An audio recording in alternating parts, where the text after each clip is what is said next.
Football on Off the Ball. With Sky. Get more of the sports you love on Sports Extra with BT Sport and Premier Sports. Yeah, welcome back to the show. It's Richie here with you for the duration tonight, and delighted to say we've been graced in the studio by the presence of the Republic of Ireland under-21 manager Jim Crawford. Jim, you're very welcome to our salubrious surroundings here this afternoon. Thanks for having me. And thank you for taking time out from your preparations, because I know, I guess from the outside looking in, people might think, oh sure, there's no international window, so what would an under-21 manager be doing? But there's actually plenty involved between now and June and those final 3 qualifiers to hopefully get us to the Euros. Yeah, there's loads to be doing. You know, it's certainly very important that you get everything right, from the itinerary to how players are performing at their clubs.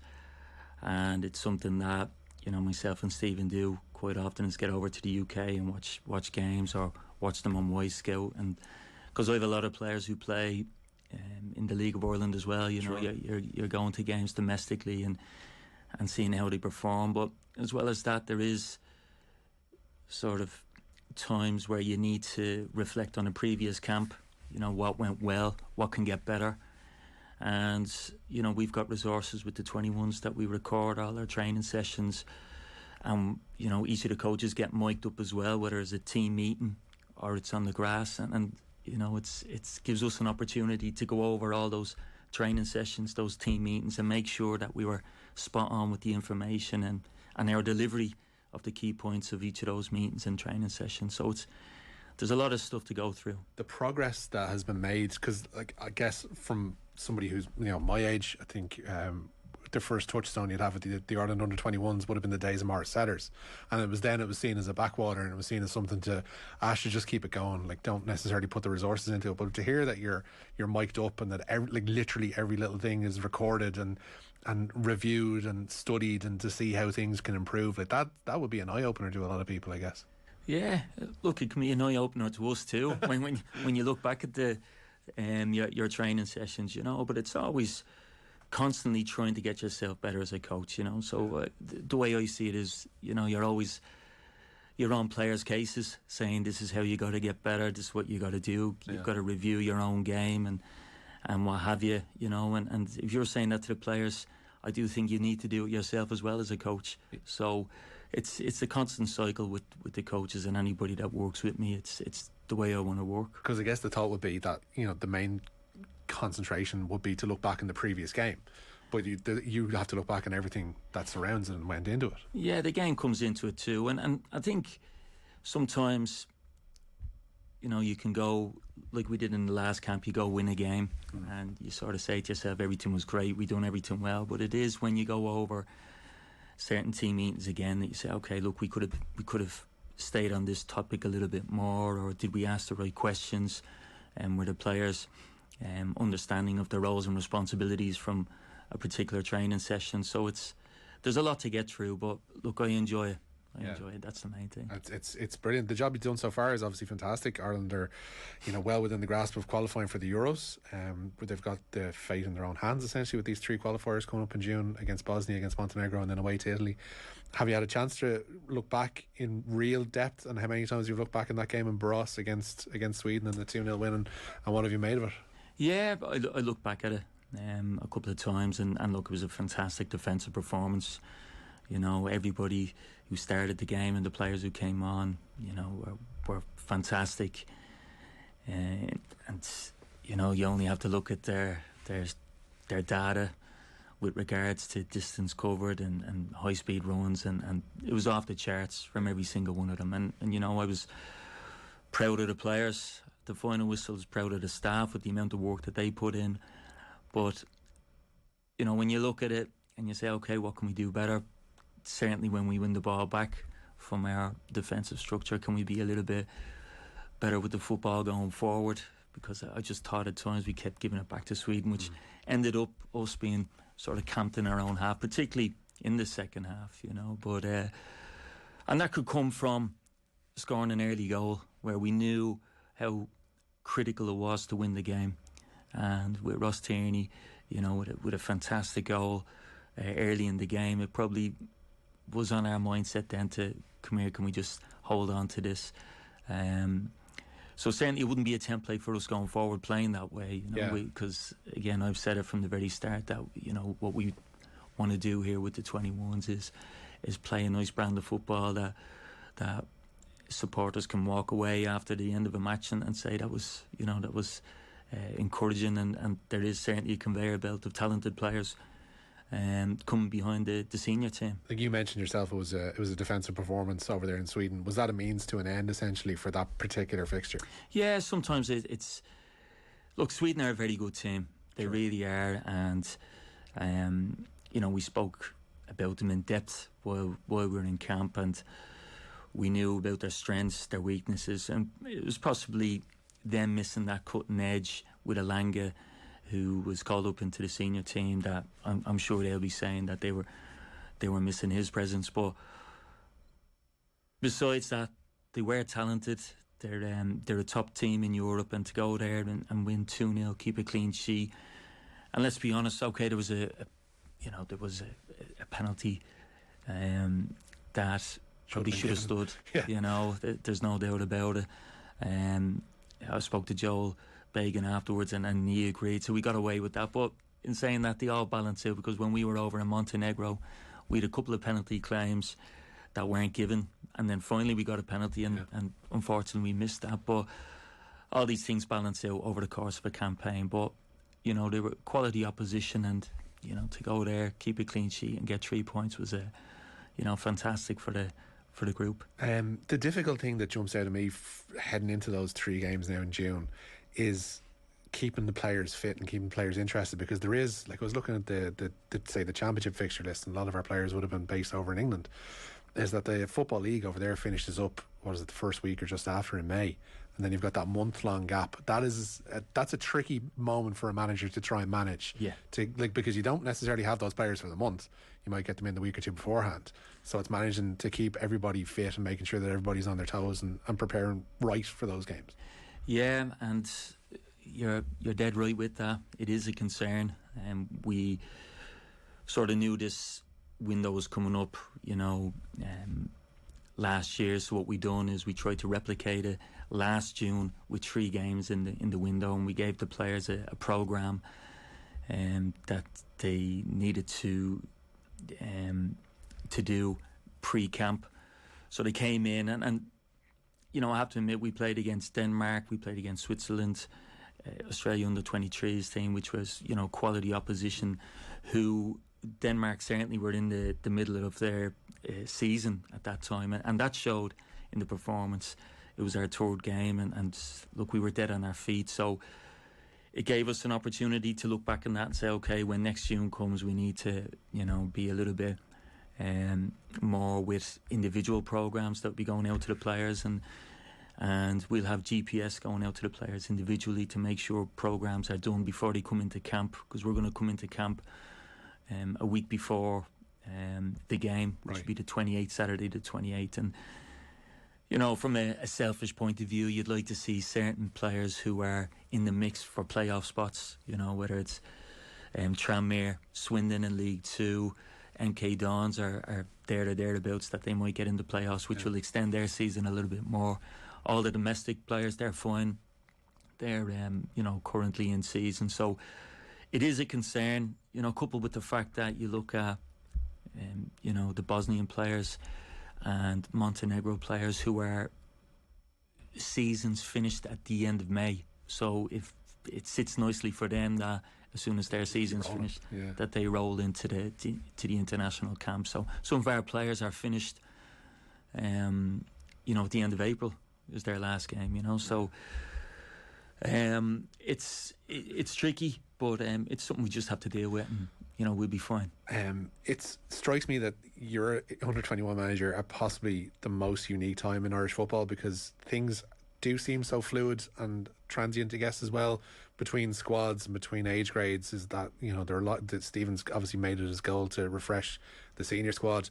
That has clearly impacted a little bit on you, because you've got players like Adamida and Troy Parrott and Gavin Bazunu and Andrew Omabamidele who could still feasibly be playing 21s and in a couple of cases for another couple of years.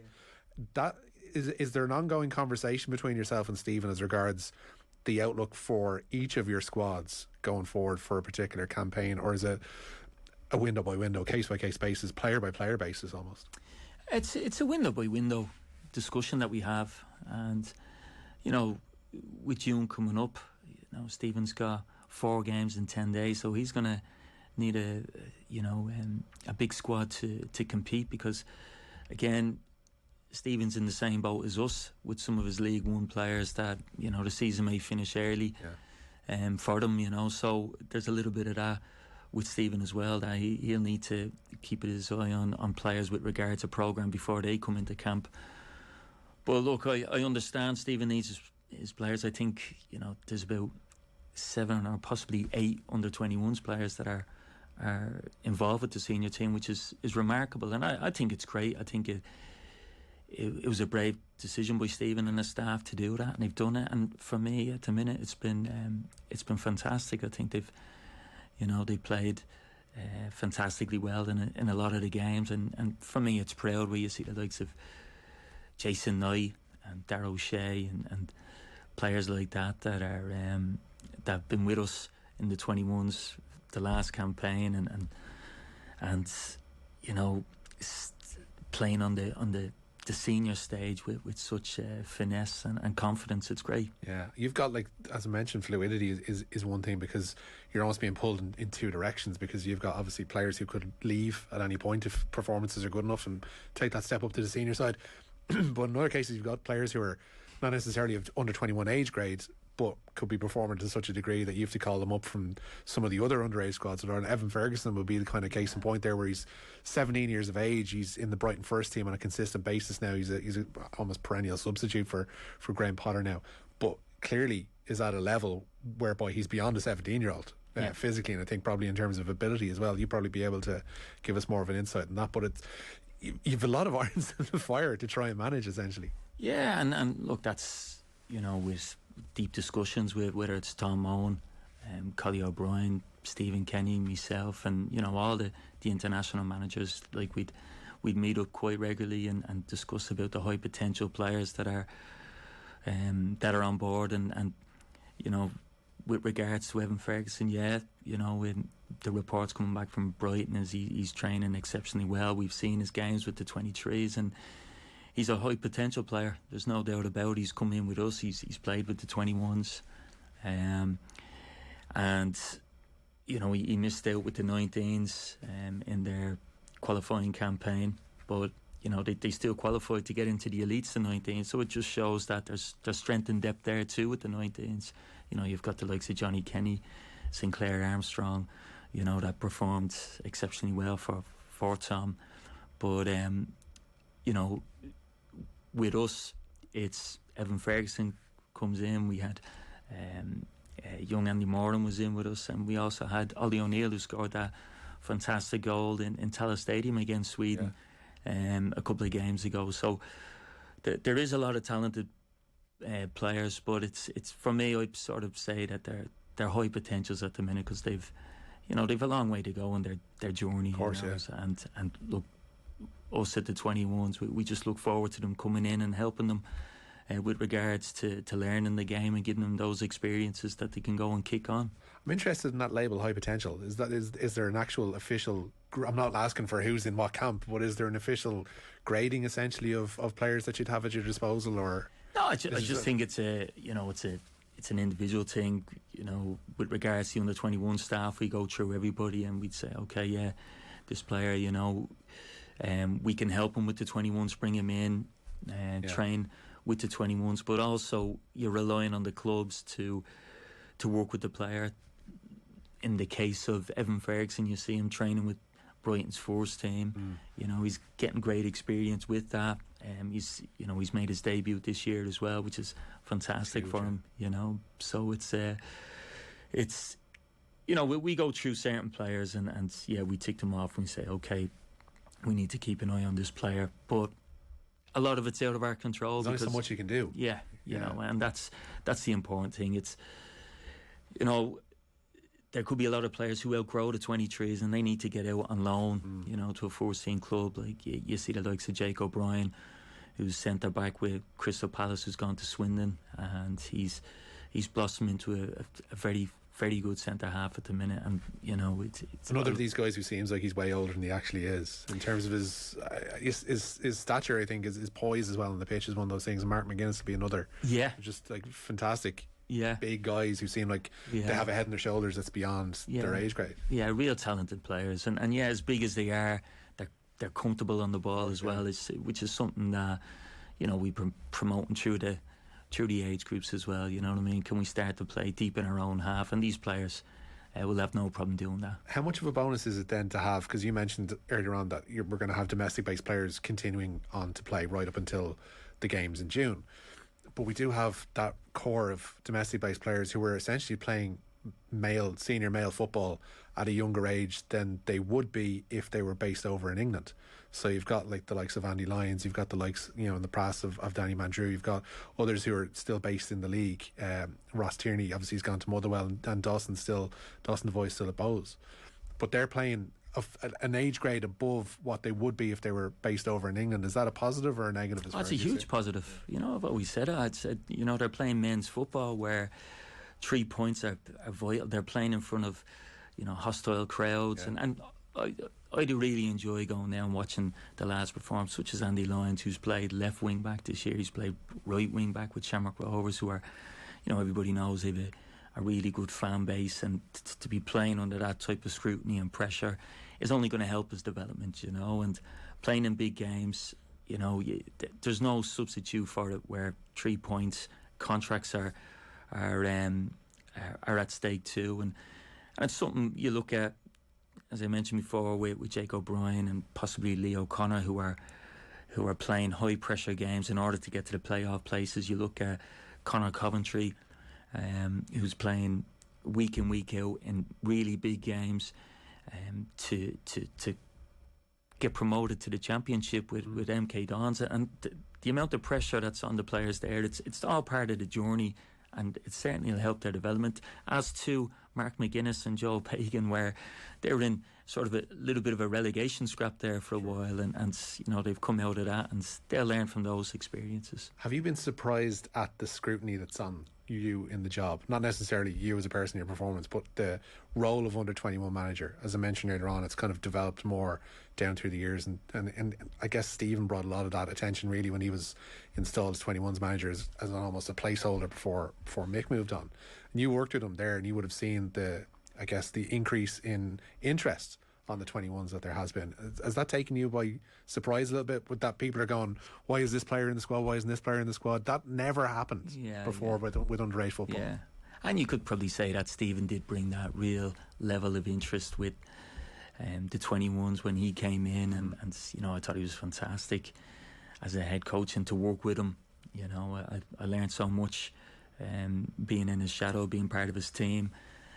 And yeah, look, I understand the you know, all the scrutiny that comes with it, and I do understand that all the questions are nearly aimed at the players who are left out of the squad as opposed to players who are in the squad, and you know, something that I'm always prepared for, and we don't leave players out, you know, willy-nilly. You know, we go through all the what ifs, you know, with regards when we're picking the squad, you know. So, you know, it's you know, the part of the job that I probably dislike most is when you're making those phone calls where players who've been loyal every time you've called them up, who've come up and played and they trained well, to say, look, you're not in a particular squad. But that's part and parcel of the job, and you have to take that sort of sentiment out of certain decisions when you're picking the squads, you know what I mean? And the bigger picture is picking a squad that can go and perform well and win when it comes to the group stages. Of course, yeah. Like on that as well, you've got different issues. You've got, you know, players who are 19, 20, 21 who've got agents or agencies and looking after them, and there's different interests. And I guess one of the cases that popped up last year or the year before was with Mipo at West Ham, and there was a lot of people were kind of questioning what's this guy thinking? He's not been involved in the 21s, and you know, who does he think he is? And they're people who aren't like, I couldn't have been trusted at 19, 20 to make a decent adult decision, and yet we're expecting footballers to, I guess, commit 10, 15, 20 years of their lives to one particular avenue and heading down one particular route. And that's a lot to ask of a young man or a young person, that, you know, this is the way it's going to be and that's the way it's going to be for 20 years. Yeah. You can't go back on that. Yeah. That's huge, isn't it? It is huge. And look, the case with Mipo was that, you know, there was a lot going on with Mipo. At the time, he was with the first team. He was on the bench. He came on an FA Cup game against Manchester United, and there was a lot happening. And I think Mipo wanted to have that narrow focus on getting into West Ham's first team, and he didn't want any distractions, whether it's international football or otherwise. So we had a discussion, and you know, we spoke a few times, and we brought him in the last window, and in fairness to him, he came in and gave an unbelievable shift as our striker. And you know, I sat with him after the game, and we had a chat, and he just, you know, he says that he's been taken up wrong via social media and what have you, and he loves putting on the green jersey, and you know, that's one thing that we make sure that every player that comes in enjoys the experience of playing with Ireland, enjoys the camp, enjoys training, and he certainly endorsed that at the end of the game, which, look, at times it can be easy because you win the game and what have you, but he seemed genuine about it, and we're delighted to have him on board. And it's another striker that's there with the likes of Evan Ferguson. We've got too many. Loads of options up like there. You've got Armstrong Okaflex as well, who's obviously a teammate and notionally of Mipo's at West Ham. Like he's been knocking on the door and as well. JJ Coyote was in the middle of he's played in Wembley already, JJ, which is remarkable for a lad from Dublin. You know, have you had to deal with have those conversations in terms of players who do have, say, dual nationality or who do have other options in the international sphere? How much of those conversations tend to be convincing, or do you just want to listen to what they have to say and then put forward your point as a counterpoint, or how do those kind of conversations go? I haven't had any of those conversations about will I or won't I play with the Republic of Ireland. Absolutely none. And you know, that's refreshing that, you know, at the end of the day they want to put themselves forward to play for the Republic of Ireland. So I've never had one of those conversations yet where I had to convince anybody. Because the thought is that like Mipo is the one, and you say he was misrepresented essentially on social media by thinking that, you know, he's got options to play for possibly Nigeria, maybe even because of the citizenship now to play for England as well. And that's something that we've been burned by before, let's say, as football fans here.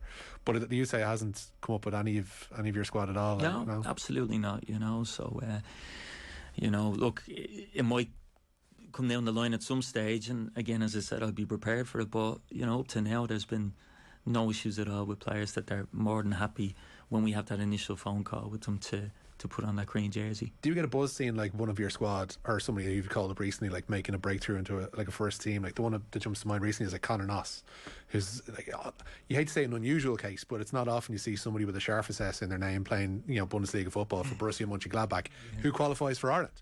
Yeah. But there we are. Like that's the case in point that's jumping to mind at the moment. Do you get a little bit of a charge when you see a player like that making a breakthrough? Yeah, I spoke to Conor Noss, and look, unfortunately we left Conor Noss out of the last squad because of his inactivity football wise, you know, and we talk about our principles and our identity being, you know, high intensity, whether you're pressing the opposition or whether you've got the ball in possession. You know, you're looking for that sort of high intensity football and actions, and you know, you can't do that if you're idle every week. And well, he's on the bench for Borussia Mönchengladbach, and he made his an appearance there a couple of weeks ago, and by all accounts, you know, before the end of their season, I think Conor might make a few more, according to our last conversation that we had. So I hope he does. That will put him back in the frame to come in, because there's one thing about Conor,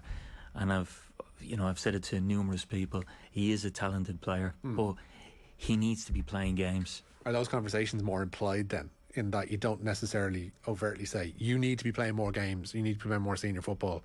It's just kind of a known thing among your panel, your group of players, your wider group of players, that it's beneficial to you as a footballer to be playing senior football if you want to actually feature for the 21s. Yeah, it's you know, I won't go behind the door, and it's, you know, it's something that we do say, like, you know, can you get out on loan and play first team football? But you also have to remember, it has to be the right type of loan, because the last thing you want is, if you've got a technician of a player going to League Two, playing in this on a bog, playing direct football, it's something that you don't want, and all of a sudden the manager leaves him out of the team, and it's something. Will they discuss that with you if it's a potential? Like, has there been a player who's, there's a loan on the bubble, and you say, I could be going to X club, and that necessarily wouldn't suit them? Would you not direct them, but would you certainly have a conversation whereby it's only happened think about it? Yeah, it's only happened a couple of times, but the clubs in question would have been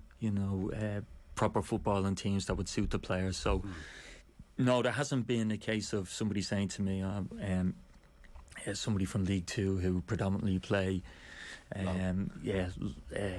direct football, that what do you think it is, will this move suit me, but I have had phone calls from certain clubs about asking questions about certain players, and Conor Noss being one of them.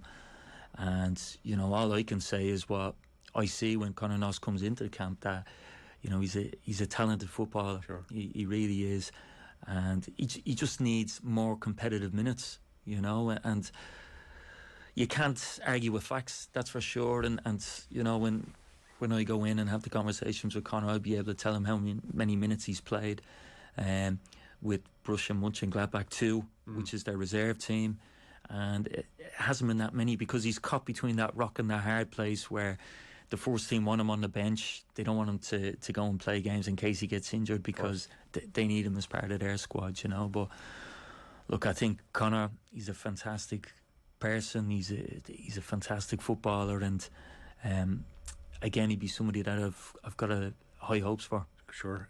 What about yourself? Like, no job is a job for life. We could all get that phone call in the morning saying, listen, things aren't working out, we're going to decide and go in a different direction. I'm not saying that's going to happen to you, because clearly things are going okay, but have you got personal ambitions beyond the 21s? Is like managing the senior side or a senior side in a league somewhere? Is that something that you'd be looking at down the line? No, look, I'm not going to be for me, I think the most important thing for me is the space that I'm in now. Sure. That I become the best possible coach that I can. And as I said before, we review everything.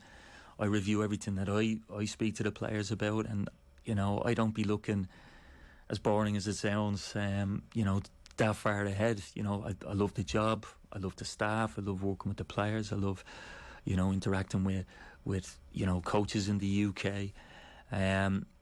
I've gone on, I've been doing a Masters at the minute, Masters in coaching, which again just underlines the passion that I have for coaching. I just want to dig a little bit deeper into it, and it's it's something that I certainly have a passion about, and to have this job, I'm more than happy. But right now, it's become the best possible coach that Jim Crawford can. It seems a very hospitable, very I guess collaborative environment, the underage system, and even stretching into the senior system at the moment. It seems very linear in the best possible way, from the under 15s all the way up to seniors, and yourself in between there. There seems to be a decent environment around Irish football in terms of coaching at the moment. Yeah, certainly, from Jason Donoghue, Paul Ozam, Colin O'Brien, Tom Moe, myself, Stephen Kenny, and Keith Andrews does be part of our meetings as well. We do have regular meetings. We go through previous games that we had, tactical situations that we came up against, and what we did to combat that. So there's loads going on behind the scenes that people don't see, but certainly with regards to principles, we're all on the same page, trying to get our players to be comfortable on the ball. Can we express ourselves on the football, and above all, can we go and press teams in the right manner that suits our Irish DNA that we've been known for years, working hard and working smart. Has there been much of a difference when, say, Ruud Doctor left his position or announced he was leaving his position? In terms of high performance, is there a need for a top-down approach, or is that something that's slightly more organic at the moment? I think that there does need to be a little bit of leadership, with regards the underage coaches. I think that, you know, with Ruud there, you can bounce things off Ruud Doctor, and I think that that's probably missing at the minute. And you know, I'd again, I've no qualms in saying it, that, you know, the sooner we can get in a football director, you know, the better. You know, because have they sought your input on that, or yeah? No. I think there's people who are, you know, very well qualified to make that decision. You know, and I'm looking forward to the new person who gets the position to work with them and to learn from them and you know, and again, I'll be excited to show them what we do with the 21s, and I'm sure all the other coaches as well will say the very same thing. Is there any alteration to that role that Ruud held that would you recommend essentially, or does the same position just need to be filled once more by the right person?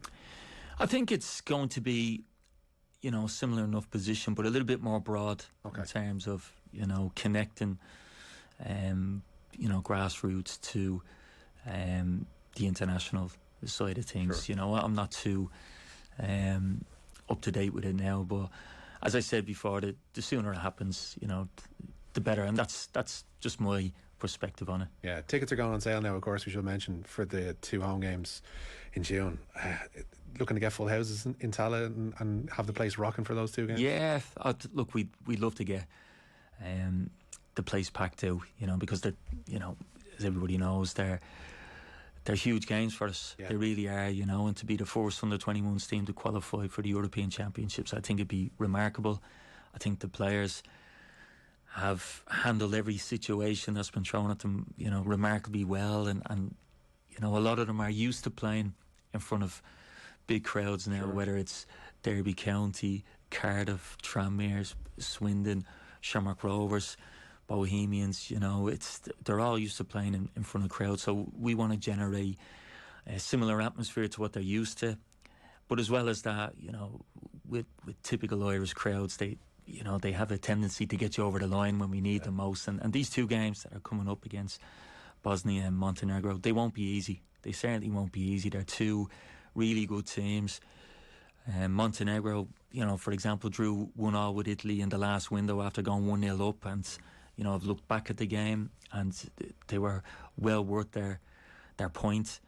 And, you know, they only got beat from Italy before, 1-0. So, you know, that'll be a real challenge. And that to come second on the bank holiday Monday after what's going to be a tough game against Bosnia, you know, adds to the whole situation, you know. But look, Bosnia, they've had a couple of players in the last window who went up and played with the senior team, as did Montenegro, had 3 players that went up and played against Greece. So, you know, it's going to be a difficult challenge. So that's why we need, you know, supporters, because, you know, this year we've introduced the international window for the domestic league. So, you know, there'll be fans that'll be probably idle that weekend. Yeah. So we'd love to see them in Tallaght Stadium and get behind the players. Yeah, fingers crossed for June. It's going to be a massive month for the 21s, and to, as you say, get over the line and be that first 21s team from Ireland to qualify for Euros would be absolutely fantastic. Jim, I could talk to you about so much more this evening, but there are other things to get to, unfortunately. Thank you so much for your time so far anyway. No, once again, thank you for having me. Jim, thanks so much. Thank you. Football on Off the Ball with Sky. Watch Premier League, Women's Super League, EFL, Scottish Premiership and much more live on Sky Sports.